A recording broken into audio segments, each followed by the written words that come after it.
There it is. Welcome. Every freaking time. It's episode 171. Dude. 171. Oh, there were 170 prior episodes, and no one had the sense to reach out and say, bro, what are you doing? Like, I know. Just stop. No one's had the sense to do that Yeah, yet. So we keep going. And look at that. I just got the notification on my phone that we are live.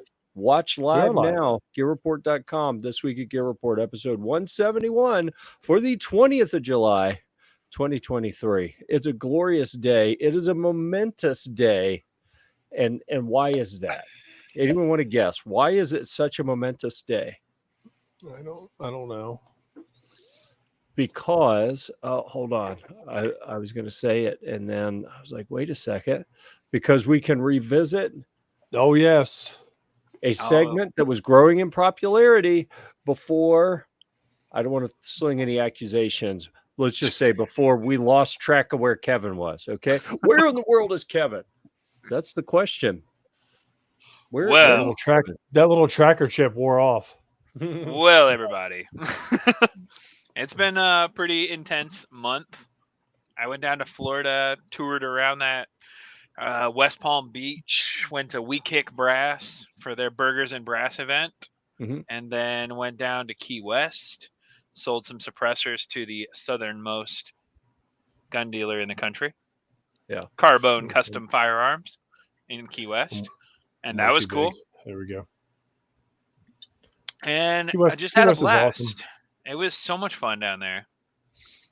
And worked my way back up the coast, and I am currently in Marietta, Georgia. Oh, wow. Ooh. I'm on a military base. Dobbins Air Base in Marietta, Georgia. Dobbins. Well, I used to fly through Dobbins every now and then on the way to Charleston. Yep. Well, normally I was just on the plane. We'd stop, pick people up, drop them off, but then we'd head to Charleston from there. Yeah, pretty cool. All right, well, welcome back to the program. We had wondered what had happened, and then I did a little sleuthing online. Yeah, that son of a bitch started his own podcast. Didn't even tell us. So, going all over the place. Yeah. Welcome back. Our guest of honor is here too. Oh yeah, I saw. Nice. I was going to bring him on, but I saw he was moving stuff around in his office. So I said, "All right, I'm going to wait till things settle." Yeah, I don't know what he's doing there. And then you want to bring him in, TJ? Bam! There he is. There he is. All right. How's everybody doing? We saw you doing good. We saw you shuffling around stuff there. Like, I don't know if he's ready or not yet. And I had a bottle of water. I just don't know where I put it. So yeah. It is what it is. Just look through your multiple cameras and just click through them all, and it's in one of the screens somewhere. It probably is. Wow. So, it's funny. So, but you know what? I'll get into that later. I was about to dive straight into something. We should do introductions first. We should. So, hold on. That's TJ over there. I'm Jeff. Up? That's Kevin. All right. That's the normal crew. And then Dustin over there. Everyone knows the rest of us because we're here often. You have been with us before, but I'm going to ask you to do your full, however you'd like to introduce yourself. This is your chance to define who you are for the world. So no pressure, but yeah. Who's Dustin Sanchez? Yeah, I'm Dustin Sanchez. Depending on what platforms you follow, you may know me as just 2A Dustin, a competitive shooter. If you watch JP Rifles, you'll see that I'm part of the JP Rifles team, kind of one of the faces over there. And then if you're getting into cleaning tools, building, modifying any of your firearms, you may have seen me at resheduled.com. I am the face of Real Avid. There is nobody else that is the face over there. Thank God. And then some of those guys.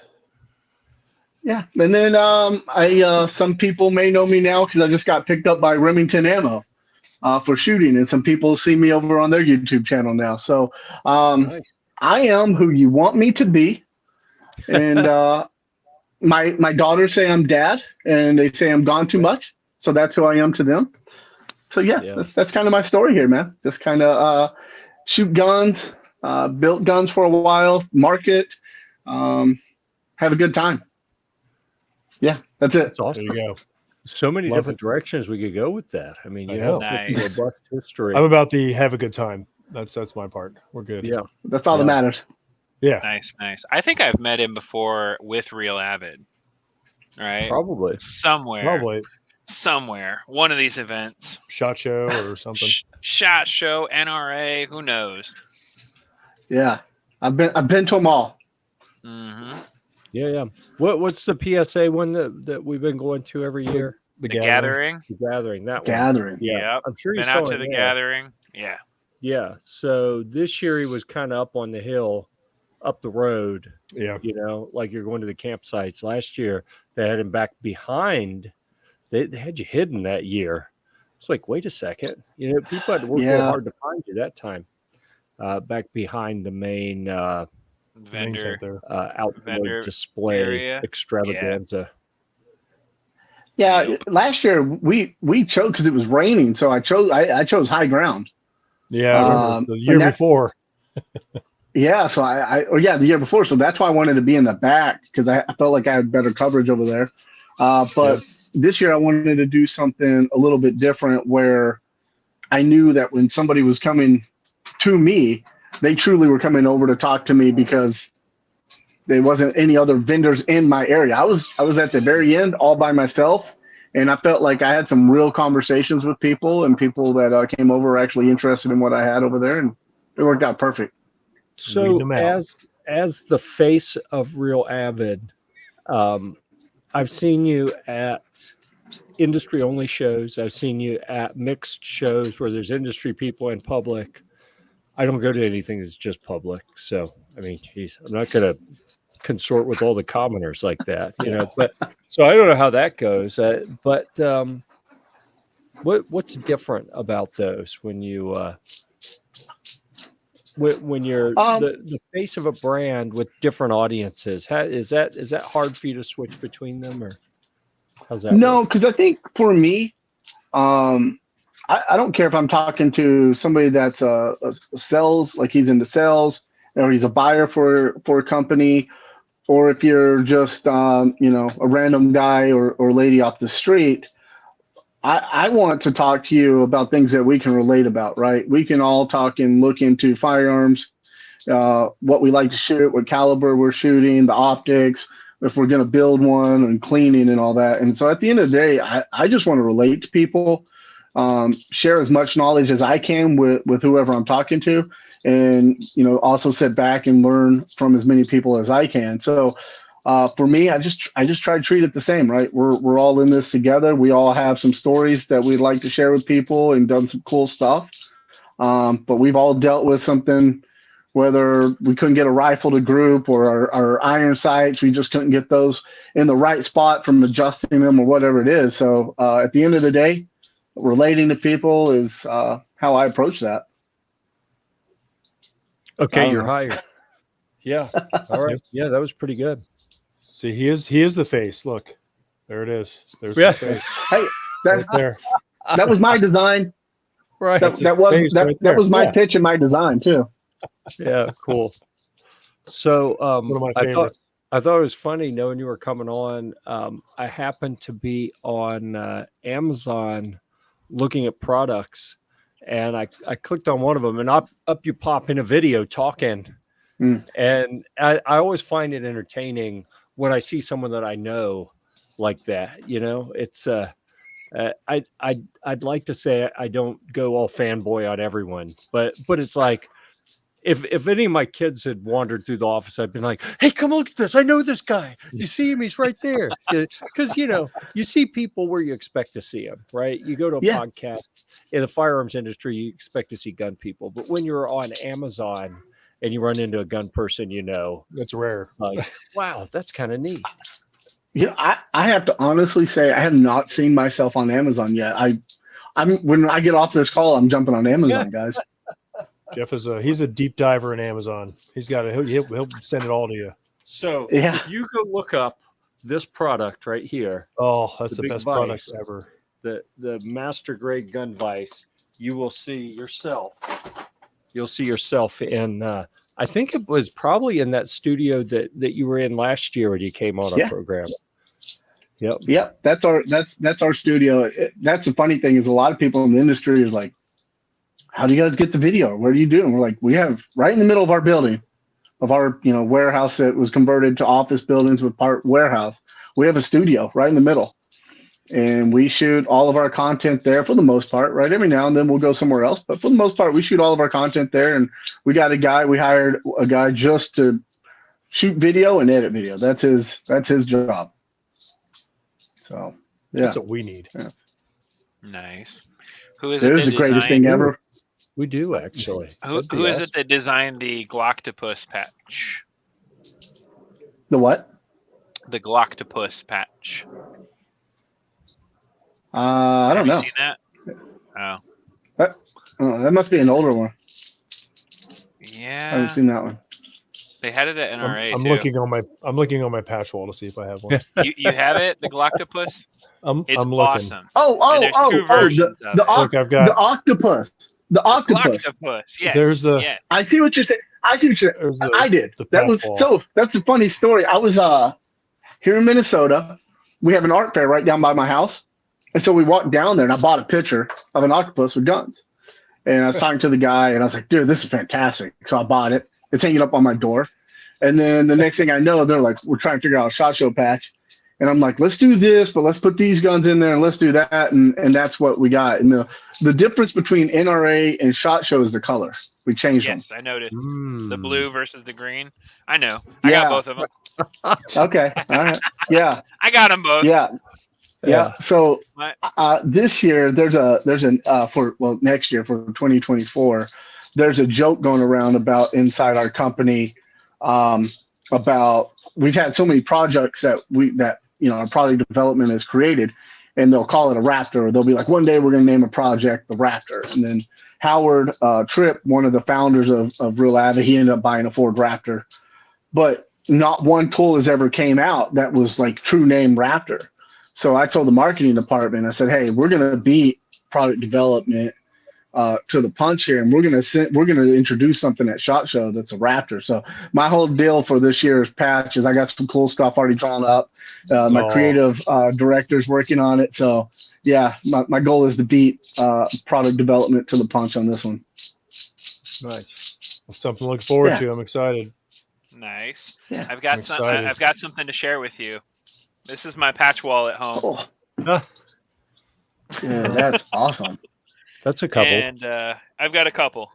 And your Gloctopus is Somebody down is at a the very patch bottom. fiend. On the very left side, there's I see it. Gloctopus. That's the blue one. Yeah, that's the blue one. Yeah. And on the top left side, that one probably. under the window, is the green octopus. Oh yeah, I see it over there in the very far corner. Yeah, Yep. that's awesome.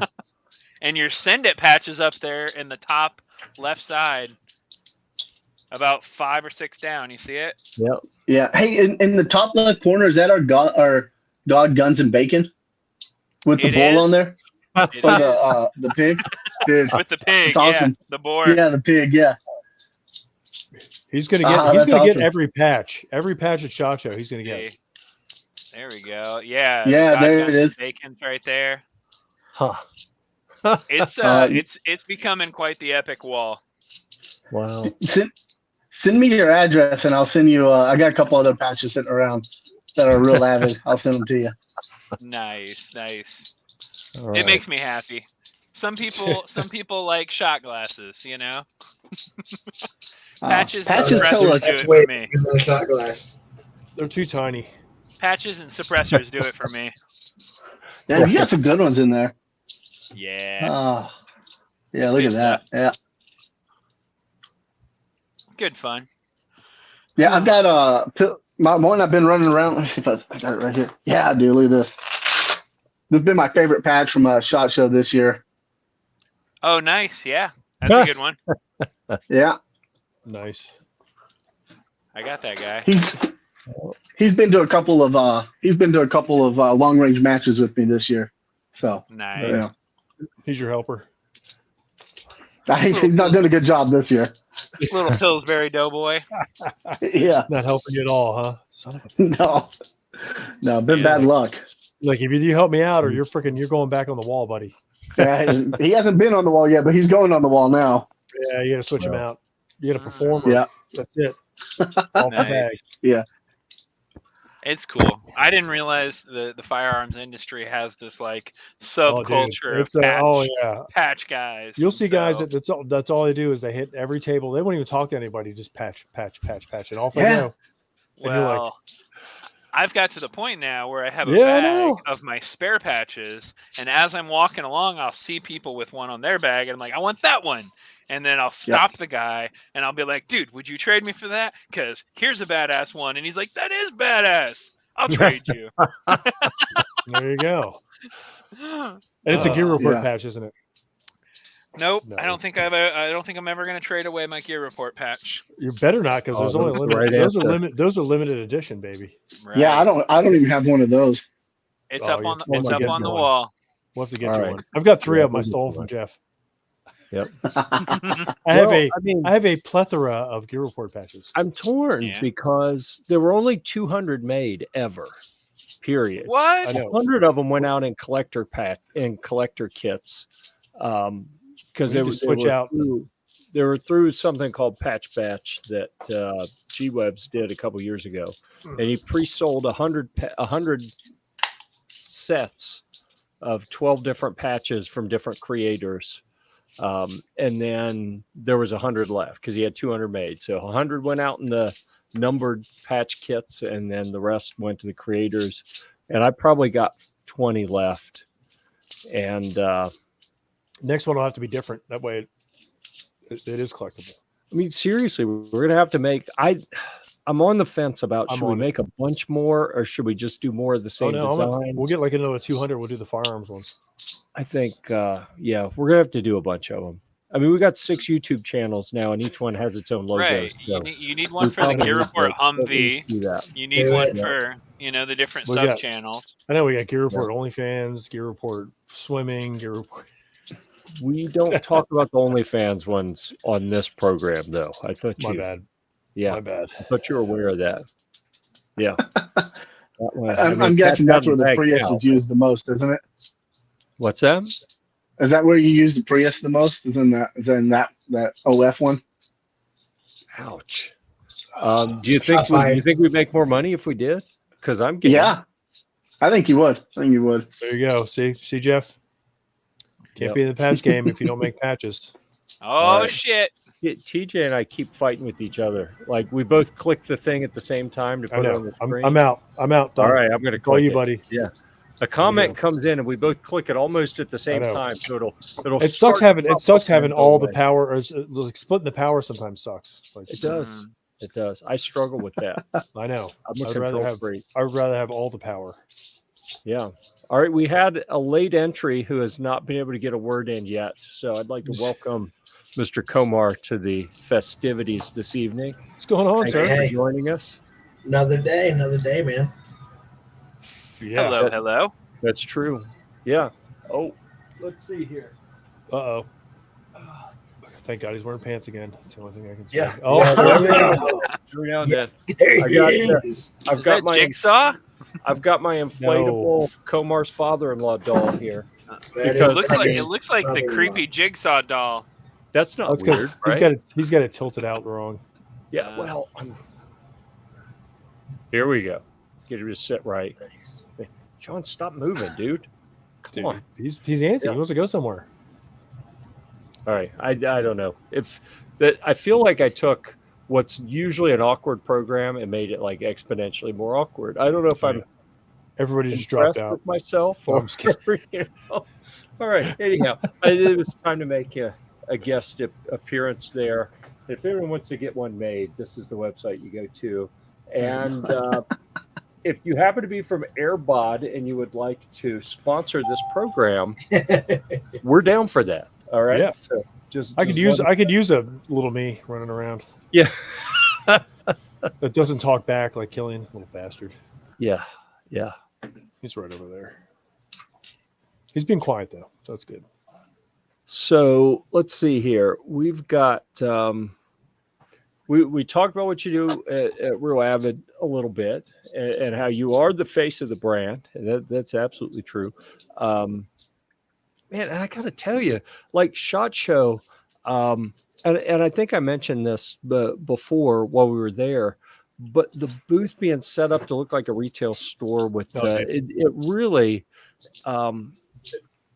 One of the neat things about the brand, in my opinion, talking about Real Avid, is that all of this stuff is aesthetically eye-catching. You know, it's like you got a bunch of really cool product that technically I've yet to find one that didn't work well. You know, so I mean, if that's like the baseline is the product works well, but then they all look cool. And then the packaging looks cool. And then the way you put that all together in the booth to make it look kind of like a retail store, I was like, good night. How come other brands who make stuff to sell in retail stores don't do this? You know? So I don't know. I think when you look at retail and you look at just the financials that retail can bring into your store, right? And then you try to, how do I get into Bass Pro? How do I get into Shields? How do I get into Academy?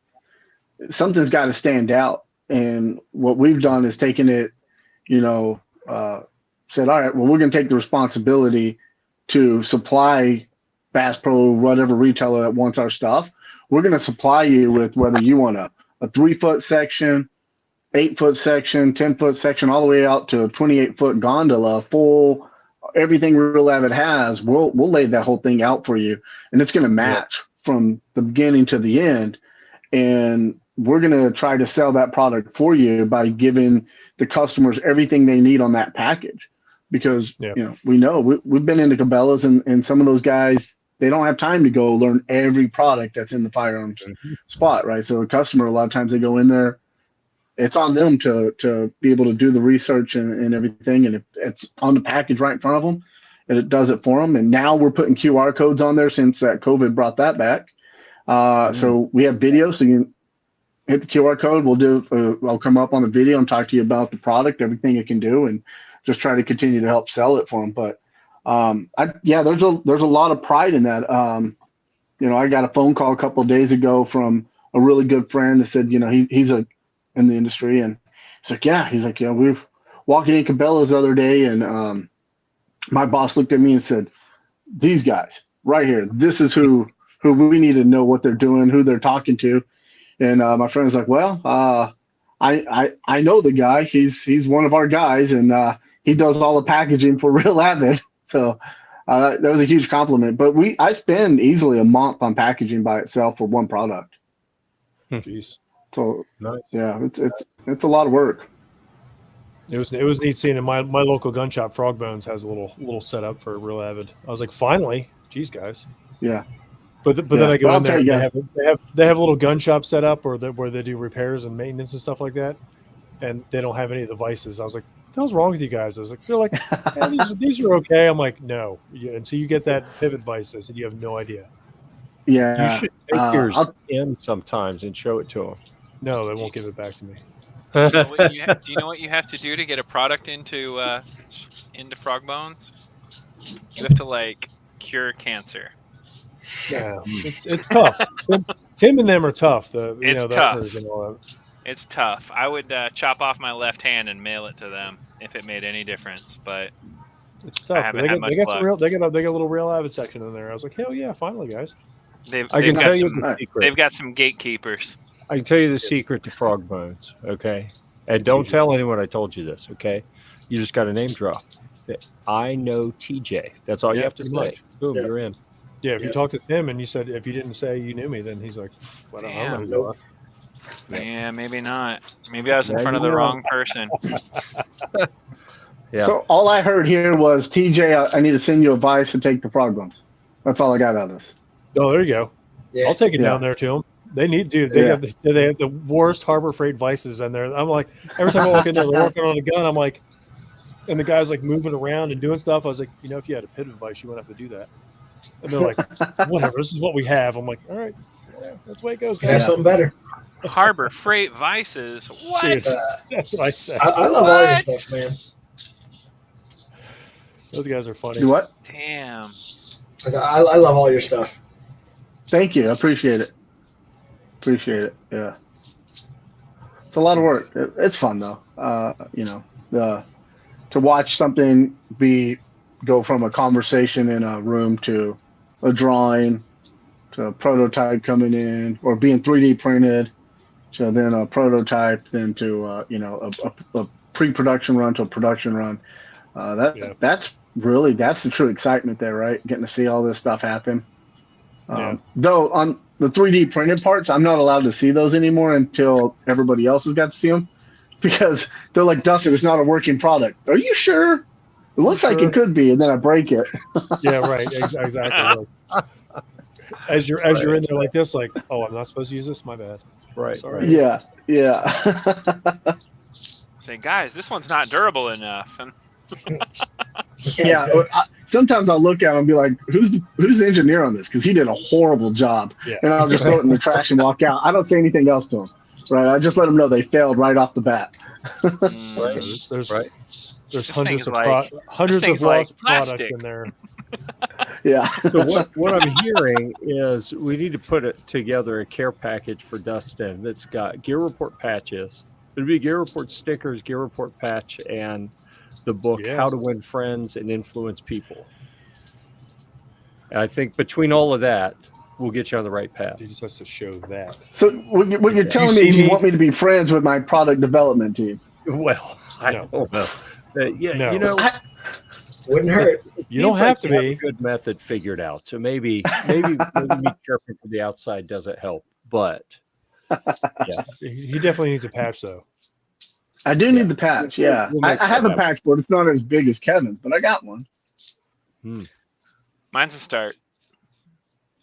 Pretty soon the whole RV will be nothing but hook and loop wall, and it'll be just solid patches everywhere. It's on the menu. Then all you gotta do is get the bodysuit, and you can run and jump on it and hang out with your patches. There you go. Look, the one and only Kevin patch. Yeah. One of a kind. Turning me into a patch. I got it. Yeah, that's a cool idea. That's what we need for SHOT Show, Jeff. We need the Jeff patch. I think you're overestimating the demand for that. Jeff, I would want the Jeff patch, 100%. I think you should do your Prius with like a minigun on the roof. There you go. I need to. So here's the deal. I was actually in the car with one of the kids today, and I said, if everything goes well, your first semester at college, we're hoping to be able to get a car for you. We got to make sure she doesn't completely implode during that first semester. But exactly. I said, what do you want? Are we adding a fourth Prius to the fleet? And I have to have some reservations because she'll be a little further from home where I can't fix it if it breaks. But I've been saying for a couple years, I have the next one that I get is going to have a sunroof so that I can mount, even if it's somewhat jury rigged, I need to be able to put some sort of little turret up there. Turret up there. Yes. Yeah, I agree. And I don't have a minigun. I have an M16. I have an AK. I mean, I have a couple. I don't have anything mountable that is full auto, but at least I can stand up through it and shoot out of it. So I feel like I just gave like a 4-minute explanation of why I've already committed to underperform on this. Yeah, never mind. Well, good thing you set the bar low. Figure out how to do this. Good thing you set the bar low. I wouldn't expect anything less. Yeah, yeah. So who was it? Black Rifle Coffee that did that? Put a minigun on a Prius or something like that. Yeah. And apparently they had to build a roll cage on the inside and tie it into the. I guess it doesn't have a frame, but tie it into the unibody or something, because otherwise it was just going to shake the whole thing apart. Like I guess it was oscillating or something. They couldn't hold it stable enough unless they really reinforced everything. So that's crazy. I don't see that happening with me. But, I figure I do have one legit vehicle with a machine gun, with multiple machine gun mounts. So I just try to tell myself that that's enough. I mean, Humvee more than most. So what you're saying is you're not committed. Much better. I'm not committed. Yeah, he's not committed. Yeah. Listen, it's a whole series, a string of excuses here. If somebody buys a Humvee, it'll be more of a jump that way. Yeah. So Humvee's for sale. It is, and I think the next one, if I do another Humvee, if I go for Humvee number 4, I don't think I'm going to have a roof-mounted turret this time. I think I'm going to go with. I'll keep the pedestal for the back, and maybe some swing arms for the doors, but I don't think I'm going to put one in the roof again because I want to be able to take the top off, and you can't do that when you have a turret mounted up there. That's what I'm talking about. That's Florida living right there. Take the top off, convertible. Yep. Top off, doors off. Yep. Just the swing arms in the doors, and then the pedestal. There's one down here, like in my area, like that. Yeah, it's green though. It's like, yeah. Anyhow, so let's see. Before we wrap up the Real Avid topic, I am curious because Real Avid's got a pretty robust catalog of really innovative tools, and I guess it's all tools. I'm going to say tools and accessories. I'm not sure where the line is there. Tools. Pick one. What are you most proud of? Like if someone walks into the booth at SHOT where you got everything out there and says, show me the one that gives you a chubby or most quickly gives you a chubby, whatever. I don't know. Which one makes you happiest? Oh, I'm gonna have to go with the Vice. Mm-hmm. The Vice is just it's so versatile, right? I mean, I can go from building an AR to doing some woodworking to watching my daughter do arts and craft on it. It really has changed the game when it comes to just using a Vice and working on stuff.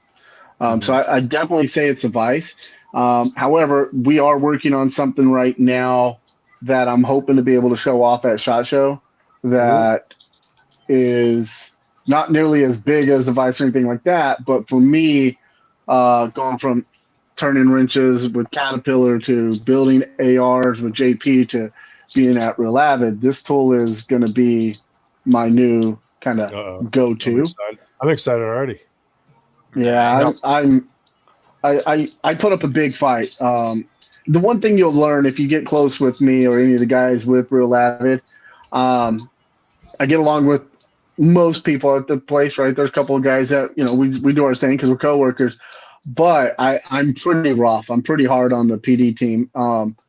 And I just kind of take it as like my job. Like I'm supposed to be the bad guy within the company to make sure everybody outside of the company is happy when they get the product. So this tool, I rode the guys really hard on. There was we're actually behind on it because of me, but we were so close. We were so close every time that I was just like, we can't. I can't honestly sit here and say I'm not going to put up a stink about this. And I would go into some of the guys' offices and shut the door and have hey, look, I get it. You guys got a lot of time and effort into the design process of this. You're very happy with it. But truly coming from where I'm at and the arena we're looking to step into, it doesn't cover everything. Right? So can we go back to if they cried, they cried at home because they knew I'd mess with them about that. Probably. But they definitely got to a point where I think they were keeping their doors shut, even though they weren't having any private conversations going on. So I wouldn't go in there. They ducked down behind the desk when they see you. Yeah, well, and if you don't have a lock on your door, it doesn't stop me, even if you're in a meeting. Because if I need to talk to you, I just knock on the door and I slowly peek my head in. I'm like, "You got a second?" No, we don't. Yeah, but no, this device is still going to probably be the go-to, right? Like it is really cool. It's really awesome. But this other one, like I said, they don't even belong in the same category. But I think it's definitely going to be a game changer. Good. Nice. Well, we'll keep an eye out for that. But speaking of the Vice, and you said, since you do the packaging, are you going to repackage it so it doesn't say gun Vice? Because I mean, you hit it on the head. It can be used for so many different things. Like, are you going to have different packaging for woodworking or different packaging for pick a hobby? Are you going to have or a hobby or a profession for that matter. So there's something big in the works right now with Revo Brands, right? So Revo Brand Group is the company that Revo Brand Groups was created, and then Revo Brand Groups created Real Avid. And then since then, Revo Brand Groups has bought Outdoor Edge. There is something in the works right now where a lot of the team from Real Avid is going to be working on something new that is going to be under the Revo Brands umbrella. That's about all I can say right now. All right. But yeah, what about cool too. There's a lot of cool stuff going on, man. We're really busy. What about your Armorer's Master Wrench? That's pretty much, enthralled me because it looks like a hatchet. Yeah. It looks badass as hell. There's a patch. There is an Armorer's Master Wrench patch out there, and I cannot find it, but I've been searching everywhere. If I see it on anybody's board, if I see it, I'm going to Kevin's house. If it's on his board, it's coming off because it's coming to my house. It's not on my board yet. Does it have like a face on the hatchet part? That would be cool. Like an Indian with an Armorer's Wrench? Like you said it, and I'm thinking I've seen it, but maybe just I like, do I have it? A Native American? I haven't seen. No, none of those. An but man, indigenous person?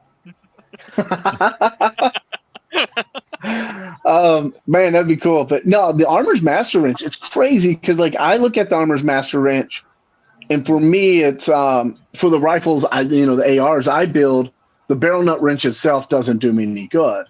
But that castle nut wrench and the fact that it's a hammer, it's still one of my go-to items, right? And it's still this top-selling SKU for us. Well, if you don't know what a SKU is, it's still one of our top-selling products, right? We're still pushing it out. Yesterday I was in Fargo.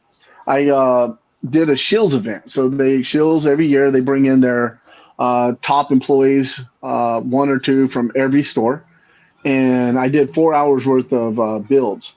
And our Armorer's Master Wrench was, we have our crow's foot wrench and all that, but it's our Armorer's Master Wrench that I want these guys to learn more about and actually get their hands on because so many people can use it. It doesn't cost an arm and a leg to get. It's just a solid tool. And the fact that you can turn around and use it for a hammer as well kind of makes it the go-to tool for building an AR. Yeah. My thing with it is the flash hider removal, right? Yeah. I take a lot of flash hiders on and off of weapons often. And having like a solid handle to do that makes all the difference in the world, And the way that they incorporated that into the design of the internal portion, I think it's badass. Yeah, the cool thing about that is, so if you're not familiar with Armorer's Master Wrench, he's like, I've got one. I don't have one. What? I thought I did, but I don't think I have one right here. But where our barrel nut design is, inside the barrel nut, it opens up, and it's a 3/4 inch drive, or like a wrench head there, and then it drops down to a 5/8. So if you're working on a rifle length buffer tube, you got to have a 5/8 to tighten that down. And then there are some muzzle devices out there that are 5/8. So it kind of covers everything you need on, like you were talking about, on your muzzle devices, your muzzle brakes. And it's cool. It really is. That's what I loved about it. Here's a photo and share. Bam. Yep. There you can see the step down for your 5/8 and your 3/4. Yep. It's freaking brilliant. Yep. See, damn it. I was just going to go. Oh, there you go. Well, we got one right there. Nice. I had this even meeting, Dustin. I like it. It's one of the first things I ever bought. I just sent a message to my kid to get him to grab mine out of the garage. I was trying to get it down. That's it. See, right? The hammer. Dude, how great is that? And you can see it's pretty freaking used, dude. I've used this shit. That's awesome. Yeah. So you guys, if you guys can always just email info@realavid.com and we'll send you replacement hammerheads for those. Oh, well, that's nice. Yeah, the rubber ones. The rubber ones. Oh, that's awesome! I didn't know that. I will. I will keep that in mind. There we go. Yeah, and then in there, just in case you put Dustin said so. Yeah. Do you have anything to help with getting the pins in gas blocks? They are gas blocks.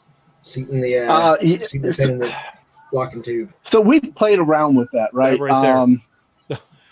Yeah, right. Just we've played around with it. I personally use our vise for that. Right. With the nylon jaws, I can grab onto that and then I can do everything there.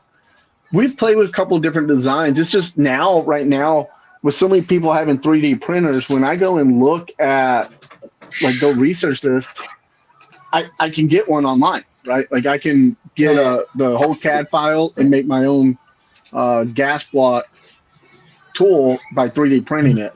That I feel like are, at the end of the day, right? We're a business. We got to look at margins, right? No matter how we want to play the game. So yes and no. I'm not talking about just holding the gas block, but I'm talking about something that would have a pin that would come in one side and line up the hole in the gas tube through the gas block, and then let you feed your pin in from the other side and push it back out and keep everything lined up.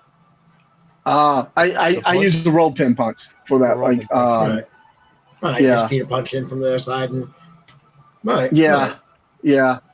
Yeah. But that's how I was taught, right? So when I was at JP, they let me struggle for like 2 weeks before the guy showed me how to do that. That's the way it works. It is. You got to, everywhere you go, you got to. Right. Yeah. They were like, hey, Dustin, if you did this and this, I'm like, get out of here. Oh. Yeah. It's one of those like aha moments where you're like, thanks, guys. I've been sitting here spending 30 minutes trying to get this to work right. And my AR number builds look like crap while you guys are over here moving through this fast. Yeah. Right. They're plowing them out and you're like, I'm on number 3. They're like, oh, on 7. Like, yeah. Yeah, for sure. But you made them look like superstars there for the first couple of weeks because they were cranking they look like superstars for about 4 years, to be honest. Yeah. Right. like, they've been doing it for about 4 years longer than me. Just withhold the secrets just a hair longer from him. Yeah. Yeah, for sure. So are you still working with JP, Annie? I am. Actually, I just shot a podcast for JP at JP and drove over here with 20 minutes left to get into my house real fast and grab a bottle of water, which I lost. I have no idea where I put it, and jump on this podcast. Yeah, my relationship with JP is fantastic. I love those guys. They've been so great for me, so instrumental in my career. They support me on a lot of things. If anything goes down and I need some part or something like that for a video, whatever, they take care of me. And I'm still, they still bring me on, let me be one of the faces of the company. So yeah, my relationship with them is fantastic. Yeah. The stuff that they make is just insane. And, a few years ago, I had one of JP's rifles. Like it was a prototype, and we didn't know each other back then. But when Kevin Reese mentioned your name, and he said Real Avid, but I was like, no, I've heard that name before. That's not where I heard it. I'm pretty sure that John Paul told me that you made that prototype rifle that I had. I had that for 9 months or so to do some review stuff with it. And it was absolutely gorgeous. And I mean, a hell of a shooter as well. But yeah. That was neat.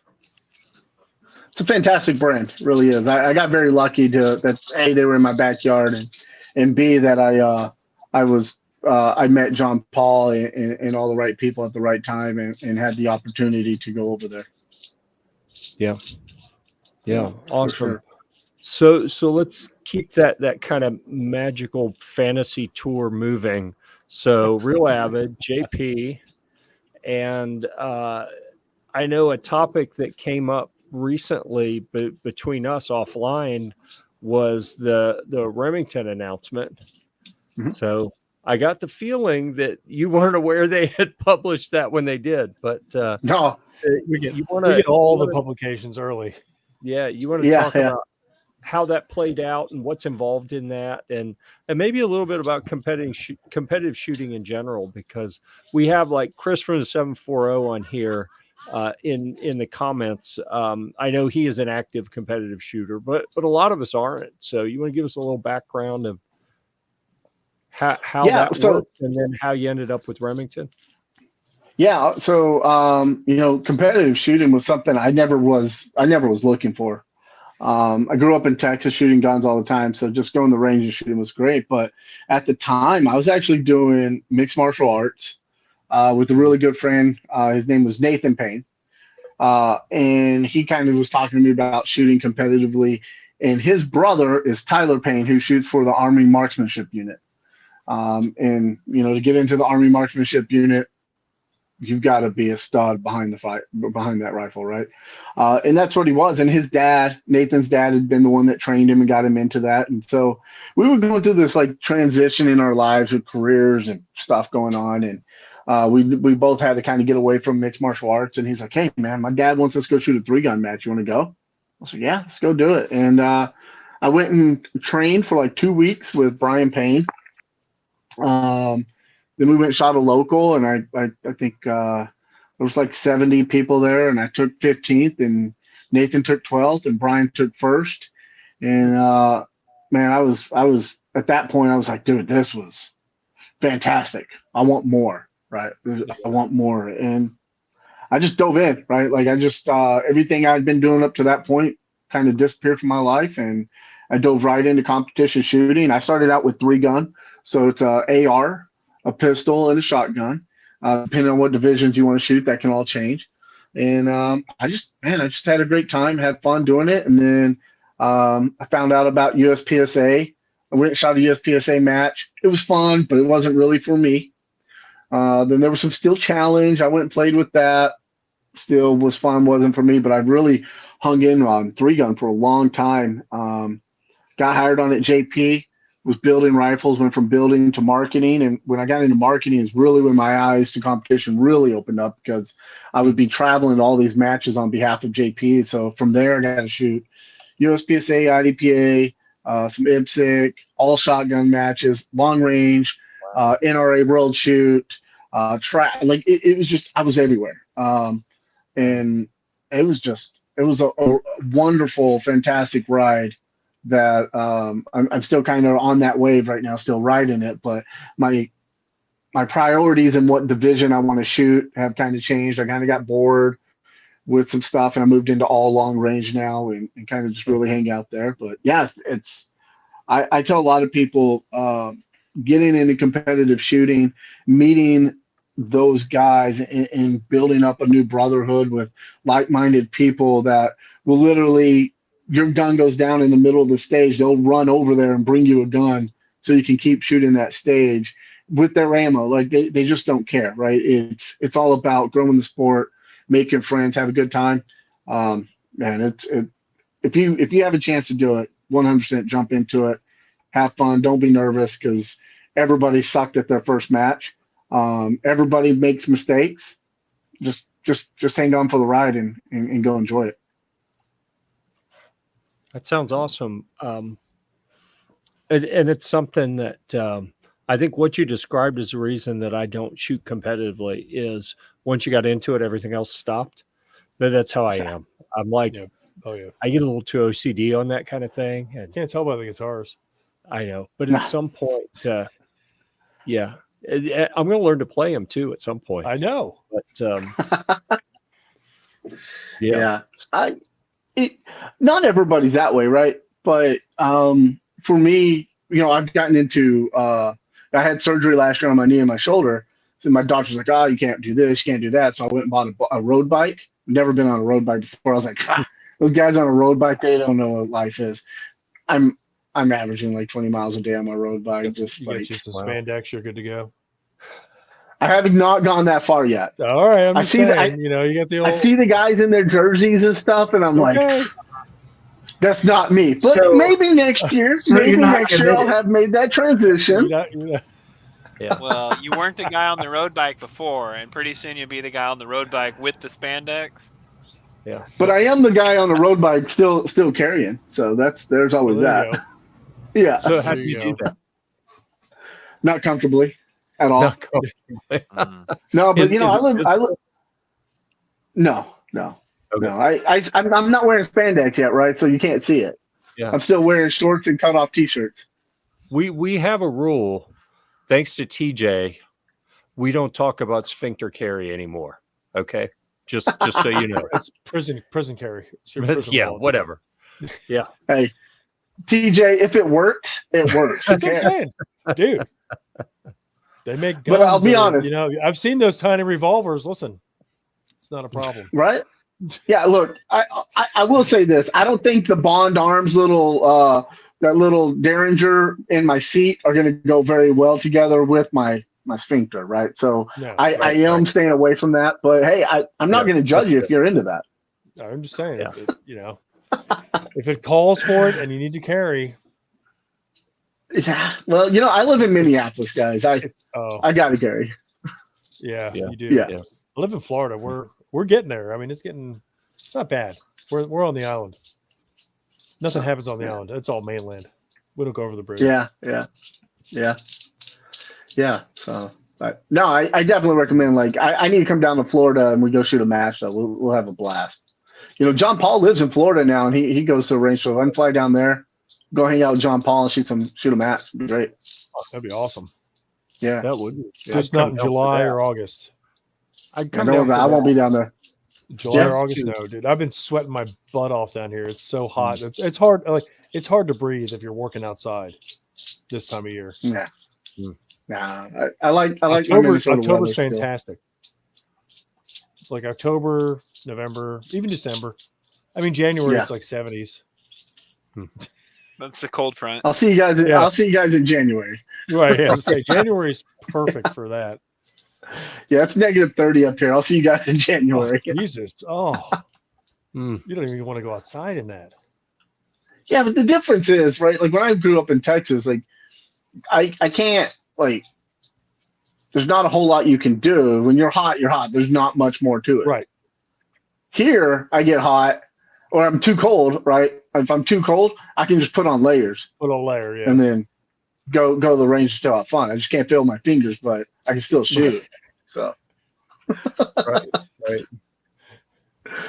Yeah. So how did you find your way to Remington? I got lucky.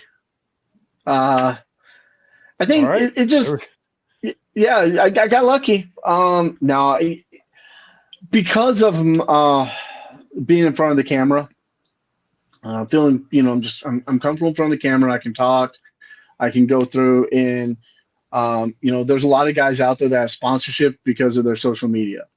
I don't have a big social media following. That's not my thing. But I can get in front of the camera and talk products with people, do educational videos with people. My big thing is I can relate to people. And that is really carried out in whether it was JP, Real Avid, or some other companies that have had me do some stuff. And what it was Remington. I got lucky that they were looking for somebody that could come in front of the camera and be kind of a face for certain things. And their videographer is a really good friend of mine.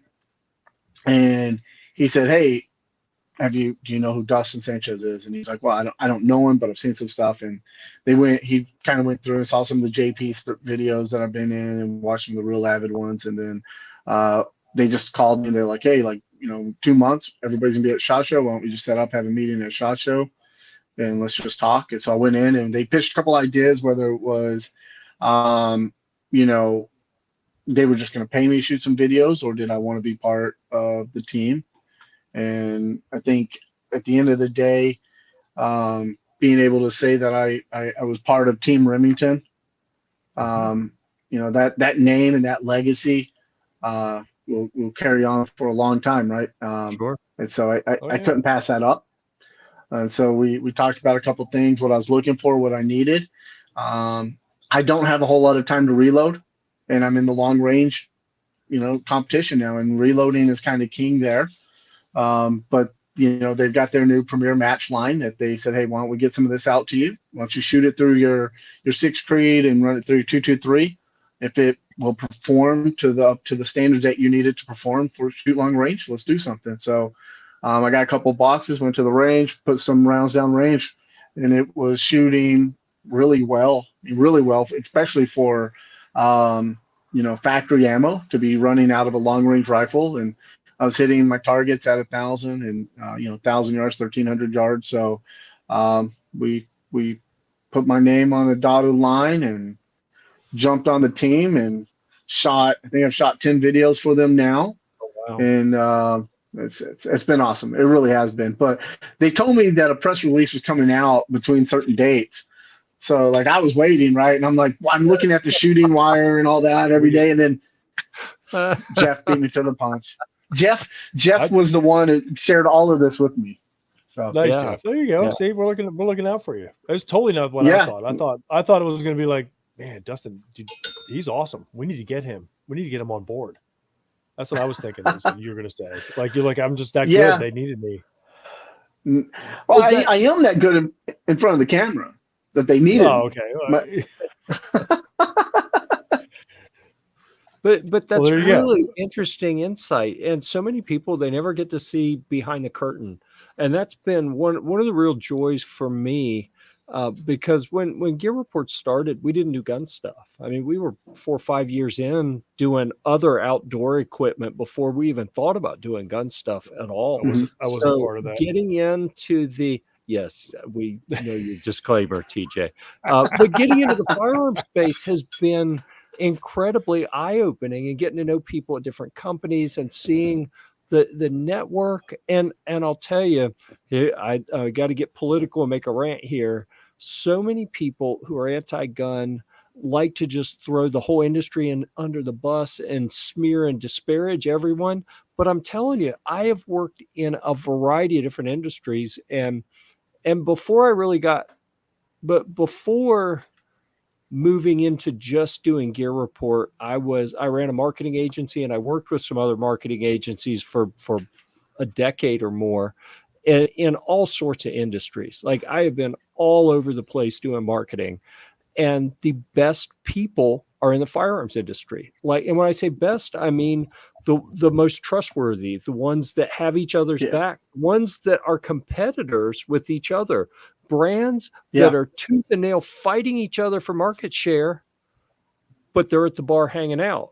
Like they genuinely care about each other and genuinely want each other to succeed.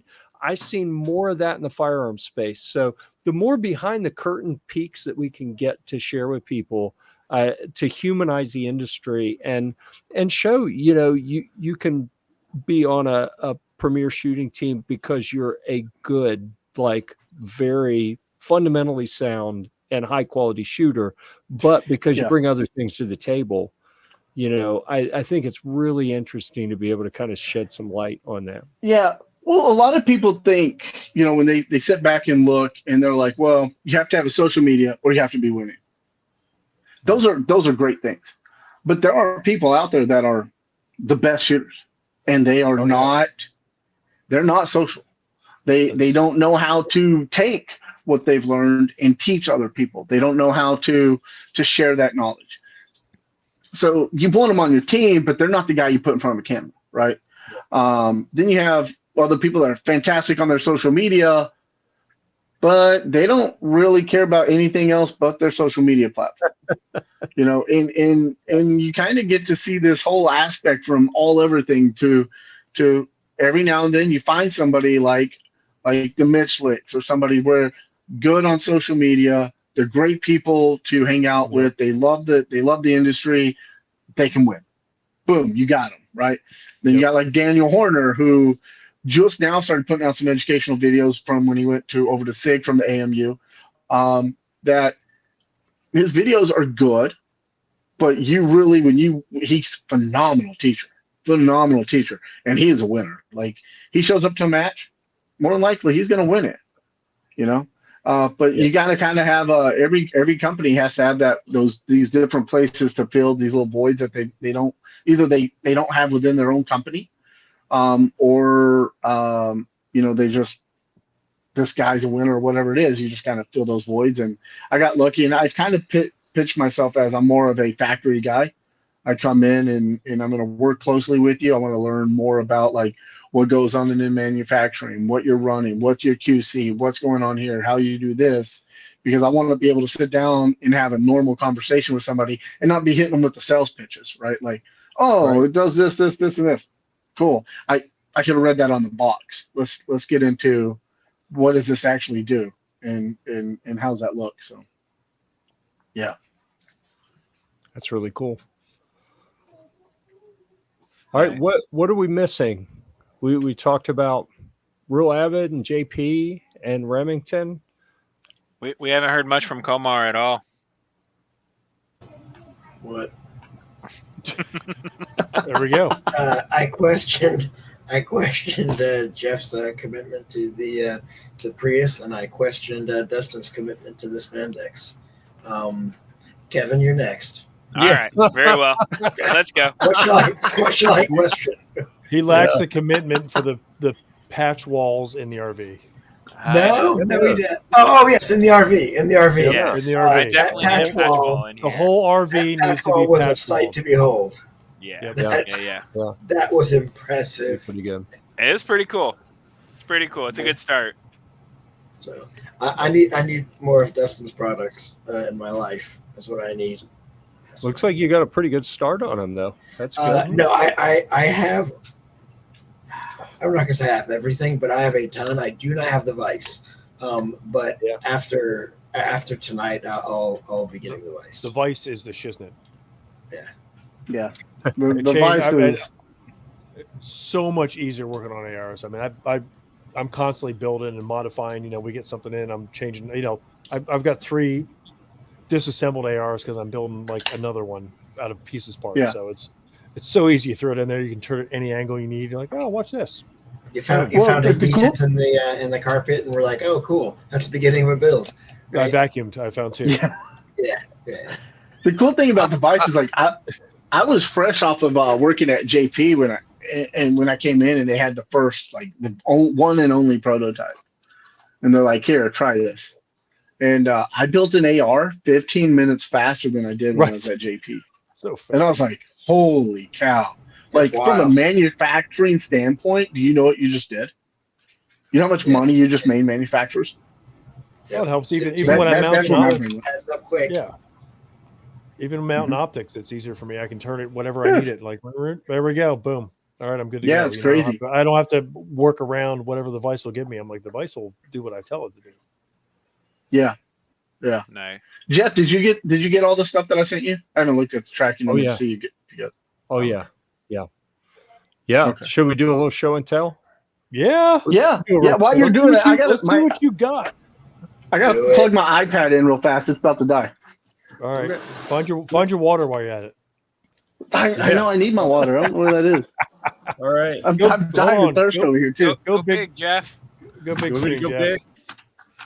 Go big or TJ, go home. make him big. Nope, not TJ. I'm trying. Me and Jeff are hitting the same. What's wrong with me? I didn't hit the button. I was about to hit the button. Gear-Report. All right, you hit the button. I told you I'm out. All right. You do it. There we go. There we go. Let's see this magic. All right. So we have the Vice here. Oh, and sexiness. And I was actually right before the program. I was like, you know what? I should mount the Vice to my little broadcast desk here. And I realized that I don't think a temporary mounting was going to work. You might have to drill some holes, Jeff. So, but I think I'm going to put it. My reloading bench is on the other side of the studio, and I think it's going to get mounted there. And I'm really excited about it, and I really think that is going to be a product that crosses over into a whole variety of different industries. And like you said, manufacturing for ARs, who knows what all different industries will benefit from having that kind of flexibility while holding a workpiece. Smart fit vice block and sleeve. I actually shot a video for this that'll be up on Amazon here. I haven't edited it yet, but that'll be up there pretty soon. So you'll be able to get your fix. You can go to Amazon and watch Dustin and this guy. Whoa, I apologize for that. Yeah, there we go. Yeah. The lug lock upper vice block. That thing's awesome. Yeah, with the little magnetic pins as well that are really, really an interesting. Pre that, I would have to throw like an extra spacer in, and now I can just lay the wood to it. And I'm like, oh, watch this. Okay, we're good. Yeah. And I'm actually this was kind of a godsend because and Kevin will appreciate this. One of my Maxims, I need to take the hate brake off. Oh, and Jesus. they torque them. You better mount that thing so that people can't take them off, easily. And I was afraid to try to take it off without having, without having this to hold everything straight, so I didn't bend it. All right, and then we've got Smart Jaws with the tube fit. Nice. And then Smart Jaws with the multi-fit reversible sleeves. So that was the care package that Nice. that arrived recently.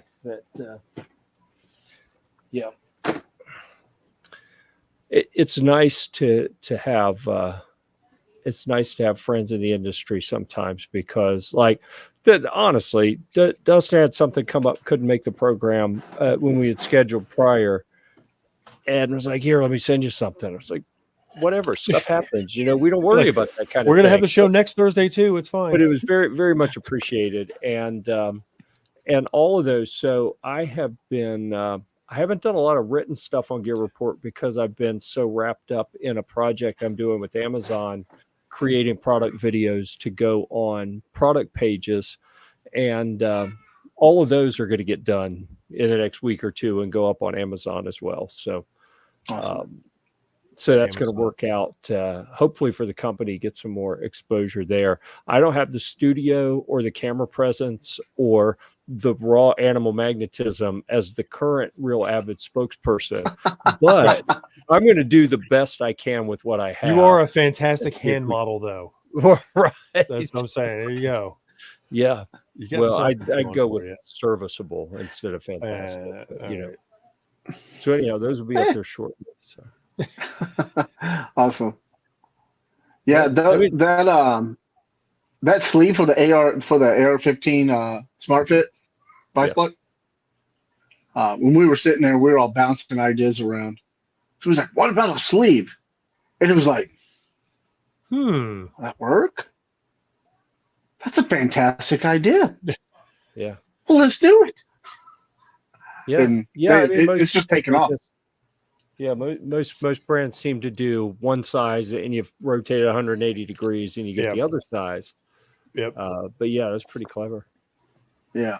That was cool. Because so if you're not familiar with our Smart Fit Vice Block, you can actually turn the bottom and a shim will kind of rotate down. And what it does is it extends and flares out the receiver itself. And what that allows it to do is lock into your receiver a lot better. So no matter if you got a sloppy, kind of magwell or one that's really tight, this will work in there and fit. And then the AR-10 sleeve slides on top of it and follows the same function and allows it to work on a bunch of AR-10s.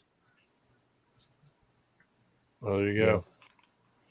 Really clever. I get the AR-15 block. I need this. I'm gonna have to get the sleeve for that A6. Shoot me an email, TJ. I'll send you the sleeve. I'll shoot you one. Yeah, because the 8.6 was an issue, but I have the old school, the flippy flop block, AR-15 one side and AR-10 the other side, and it's still loosey goosey, but it's functioning. But yeah, that's like look at this. How easy is that? Just put a sleeve over it. Yeah.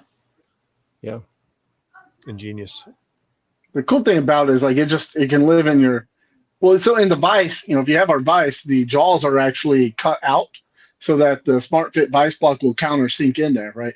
So then you just always leave it in there and you just pull the sleeve on and off and go. I like how everything is thought out so much though, even with the holes in the jaws of the vise for the AR block, for the AR for the lug lock.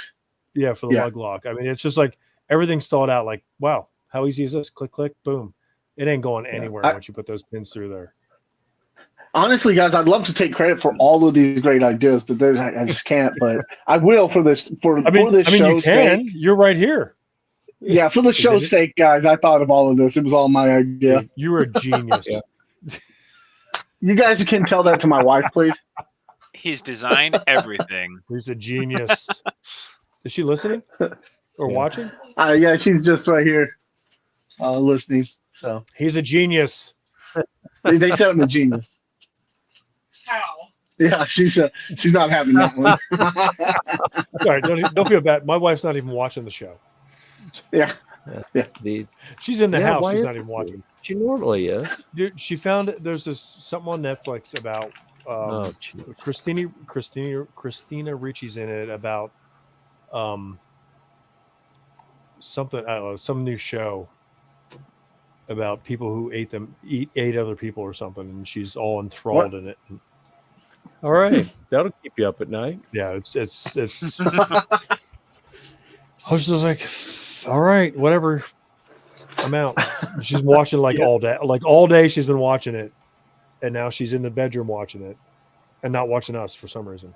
I guess we're not as good as Christina Ricci. Right, it's TJ, it's Whatever. me. It's me, it's not you. Oh no, it's me. We're going on like 28 years. It'll be 28 years in July. Too That's long. a minute. Yeah, congratulations. I guess. Thanks. That's what this is for. Yeah.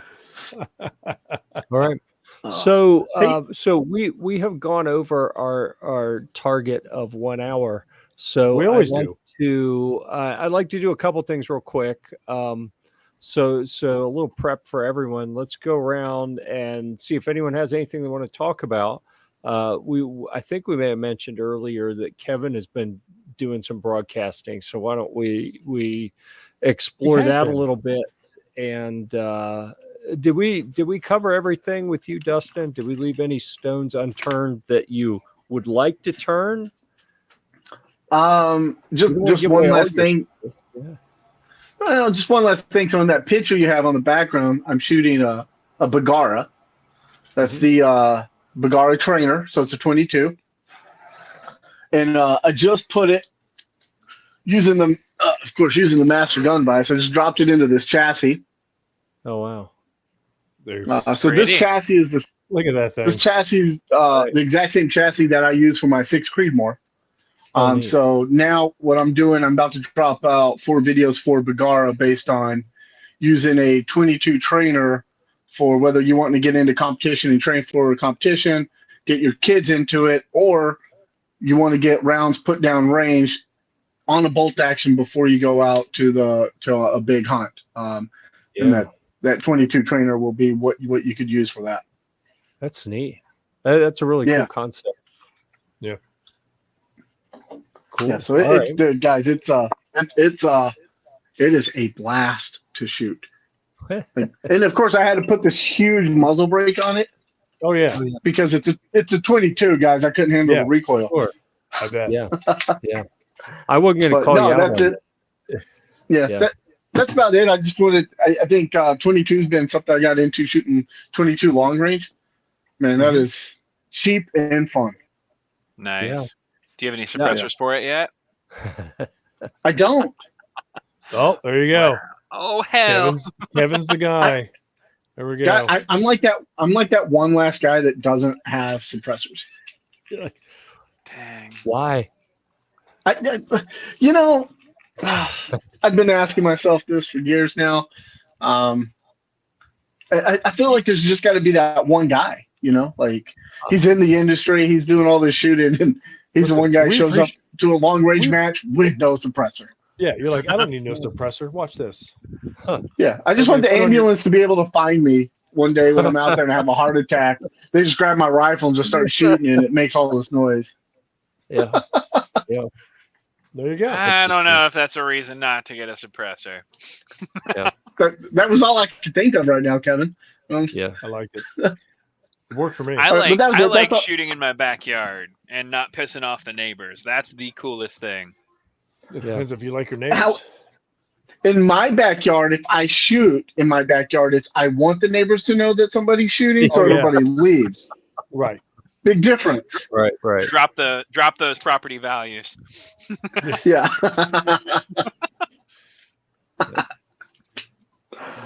Yeah, that's all I got, El Jefe.